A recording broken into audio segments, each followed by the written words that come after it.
Baik, ini prinsip utamanya. Seseorang hanya akan mendapatkan sesuai dengan kadar niatnya. Lalu bagaimana caranya memaksimalkan niat untuk memaksimalkan pahala selama bulan Ramadan? Ada 3 yang akan kita bahas.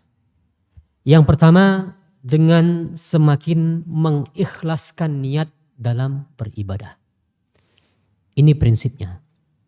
Semakin ikhlas dalam beribadah seseorang, maka semakin besar pahala yang dia dapatkan.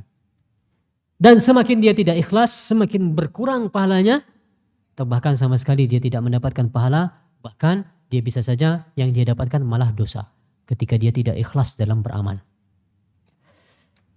Inilah yang dikatakan oleh Ibnu Mubarak, rubba amalin saghirin tu'azzimuhu an-niyah wa rubba amalin kabirin tusaghiruhu an-niyah.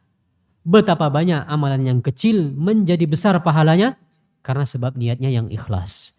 Dan betapa banyak amalan yang besar menjadi kecil pahalanya karena sebab niatnya yang tidak ikhlas. Sehingga ini yang pertama. Anda sama-sama puasa. Kita di Indonesia waktu puasanya sama. Ya sekian belas jam misalnya. Kita bisa mengerjakan sholat tarawih yang sama, jumlah rakaatnya sama, imamnya sama, ya gerakan kita sama, yang kita dengar sama, yang kita baca sama.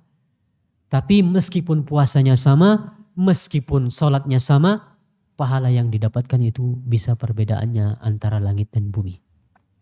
Sebagaimana dijelaskan oleh Syekhul Islam Ibnu Taimiyah, kata Syekhul Islam Ibnu Taimiyah, 2 orang sholat di dalam shaf yang pertama, pada waktu sholat yang sama, dengan imam yang sama, dengan gerakan yang sama.